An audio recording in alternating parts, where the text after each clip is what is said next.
Televízia Lux uvádza cyklus dokumentárnych filmov Áno, beriem. Kľúče k šťastnému manželstvu. 7. časť. Aká je manželská láska?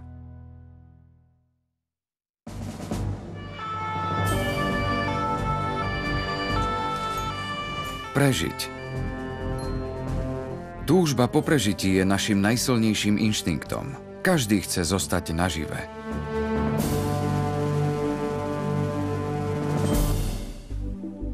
K zachovaniu života nás núti pocit hladu. Hneď po ňom nasleduje sexuálny pud. Bez neho by ľudstvo neprežilo. Ploďte sa a množte sa. Toto je poslanie, ktoré dostali Adam a Eva od Boha pred prvým hriechom. Množiť sa? Ale ako? Umožnil im to Boh, ktorý im dal mimoriadnu moc. Tou tajomnou mocou je sexualita. Je súčasťou veľkého plánu, ktorý zahŕňa rozdiely medzi pohlaviami, ľudskú lásku a plodnosť.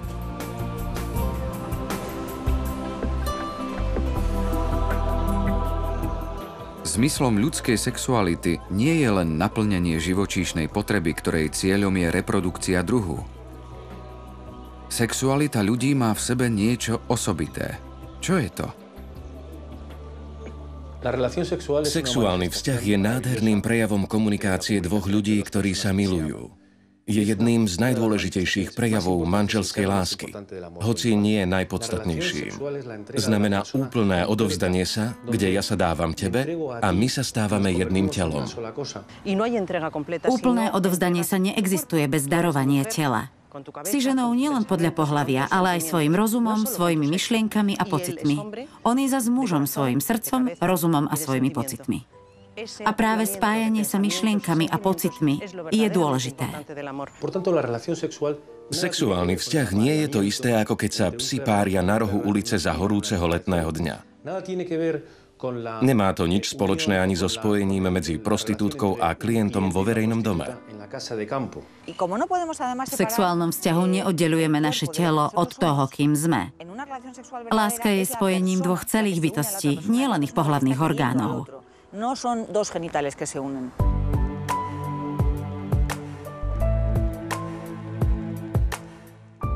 Ale neodsudzuje náhodou katolícka cirkev sex a sexuálne potešenie? Každý, kto to hovorí, nie je dobre informovaný. Ján Pavol II potvrdil, že fyzická láska medzi mužom a ženou je symbolom Božej lásky. A určite si nemyslíte, že sex, ktorý bol stvorený Bohom, je vždy zakázaný. Nie je to niečo, čo sa toleruje ľuďom, ktorí nevedia žiť v čistote. Je to niečo úžasné. Niečo, o čo sa máme starať a nedopustiť, aby to zovšednelo.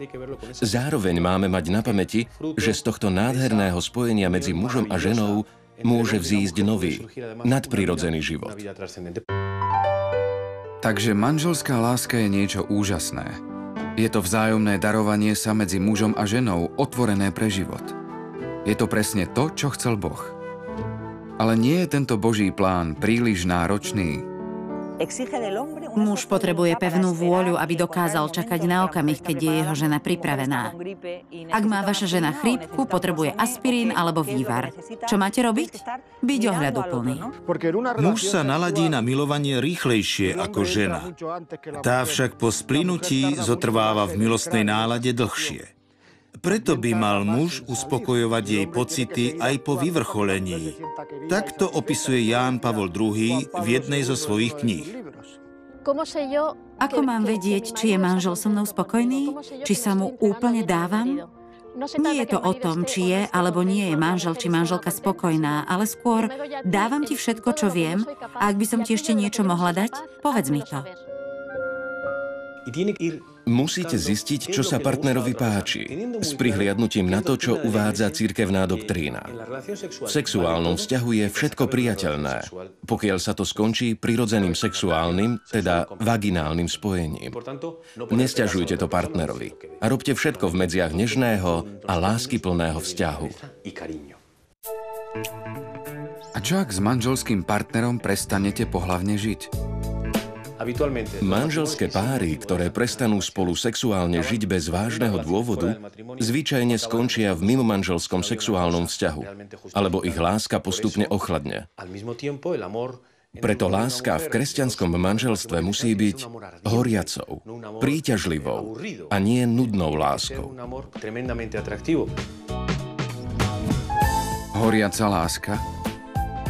A čo ak jeden z partnerov nepociťuje vášeň, potešenie či záujem? Táto neschopnosť cítiť radosť pri sexe je často jedným z dôvodov, prečo sa ho ľudia vzdali. V mnohých prípadoch však nejde o skutočnú frigiditu, ale skôr o bolesť. Preto je dobré vyhľadať pomoc gynekológa a problém odstrániť pomocou liečby.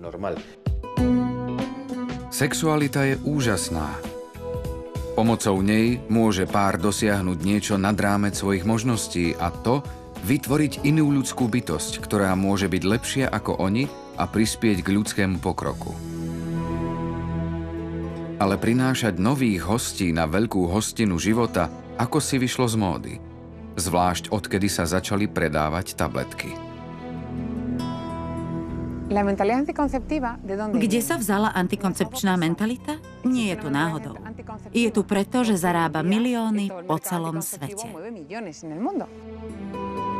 Táto mentalita vznikla takisto pre nedostatok viery a falošné vízie človeka. Navyše mnoho vlád aktívne podporuje antikoncepciu.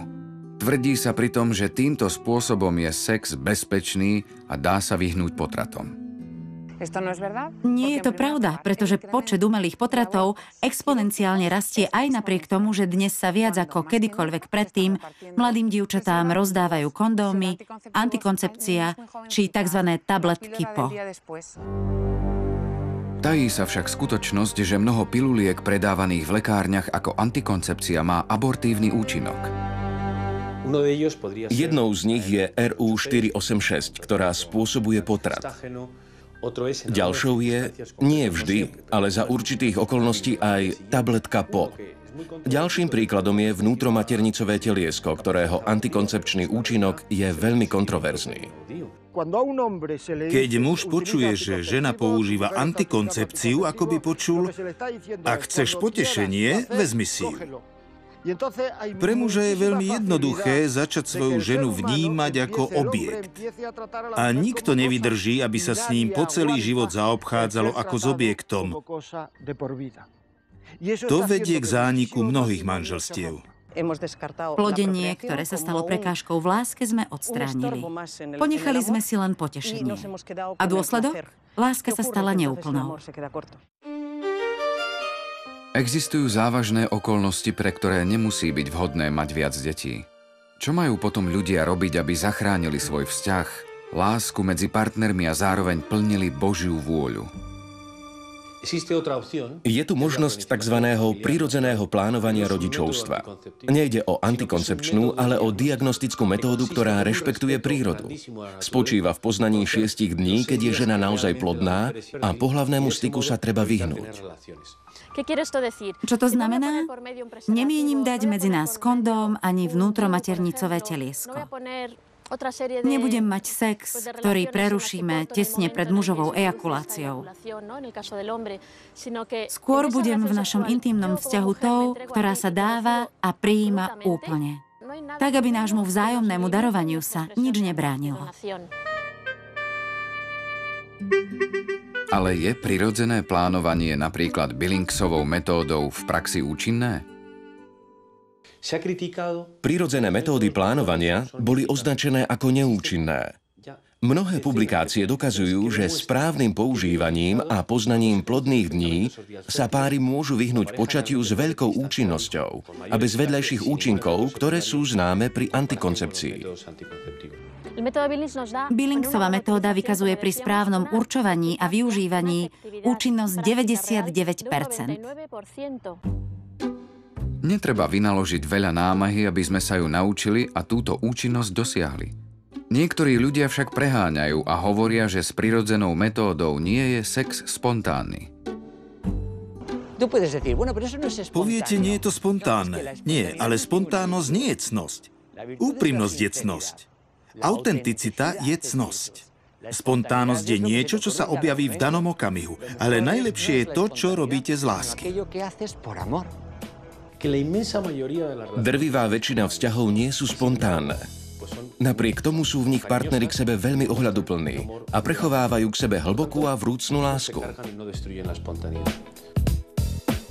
Je ale možné, aby muž dokázal ovládať svoje inštinkty a čakať na neplodné dni svojej manželky? Muž v manželstve, alebo každý muž, bez ohľadu na vek, sa môže dokonale naučiť ovládať svoje sexuálne túžby. Inštinkty sa dajú trénovať a ovládať. Vďaka nášmu intelektu môžeme využiť našu vôľu. To nás zásadne odlišuje od zvierat. Existuje mnoho spôsobov, ako si zachovať čistotu.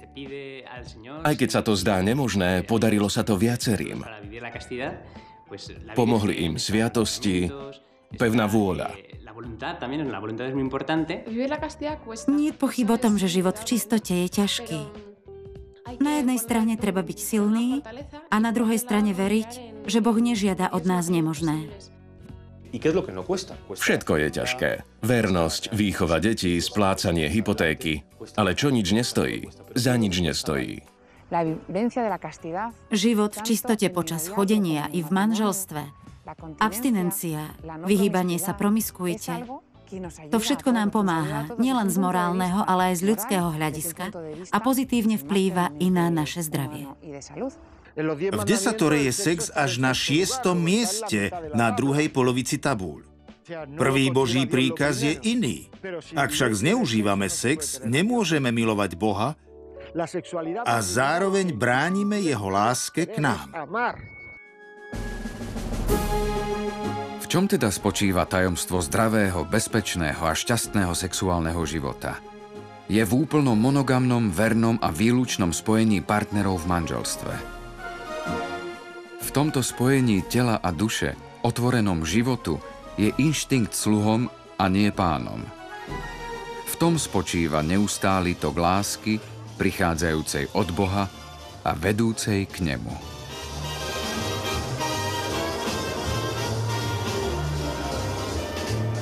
Na slovenskom znení spolupracovali Přemek Boublík, Stanislav Staško, Laco Konrád, Hanna Letková, Bibiana Ondrejková, Jana Lexman, Jozef Kováčik, Ľubka Čutková, Maťo Lišák a Martin Norris.